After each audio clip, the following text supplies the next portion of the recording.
195 days have passed. And we know we won't ever see her again. Moments after he was sentenced to life in prison without parole, Rashad Owens tried holding back tears.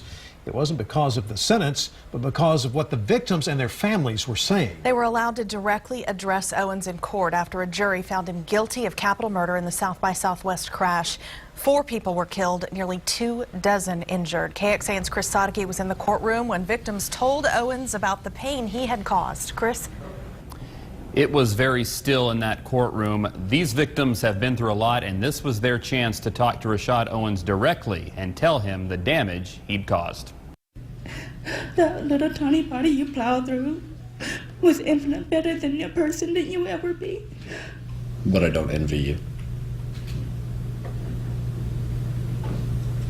And I'm glad you're getting what you deserve. As you spend the rest of your life in jail, I hope you gain some kind of respect for life, because what you did was so selfish. After finding out he'd be going to prison with no parole, Owens then had to listen to the victims of his crime tell them how his actions that night, fleeing a police officer and driving through a crowd, how those actions affected them. Owens killed 4 people that night, and his eyes were watery as he listened to their family members tell him what he took. But his attorney, Ricky Jones, said afterwards that Owens actually penned a letter to everyone just a few months after the crash. The letter never made it into court, but his attorney said he has long wanted to express his sorrow. It was a very remorseful letter and showed a lot of sympathy and empathy for all the victims.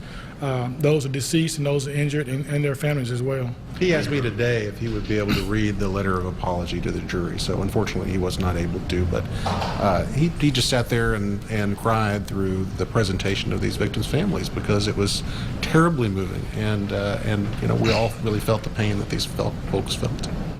And the defense says they will file an appeal sometime in the next week, fairly standard procedure. Ricky Jones was asked if he would release that letter that Owens wrote, and he said no.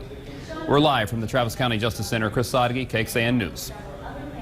All right, Chris, thank you so much. The deadly crash has had a huge impact on dozens of families, this city, and South by Southwest.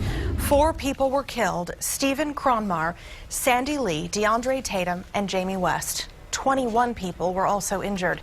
After the crash, the city of Austin worked with police and event staff to implement new safety measures. Businesses seeking entertainment licenses during the festival are now required to submit their own safety plans. In March, the city also added brighter lights and covert surveillance cameras downtown during South by Southwest. APD also put an extra 60 officers downtown and used police cars to serve as movable barricades to help block off streets.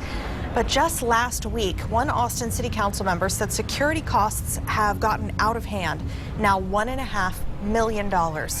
South by Southwest is also facing 7 lawsuits over the crash. Families of several of the victims say festival organizers knew there was a risk of a crash like this happening. The families are seeking unspecified damages.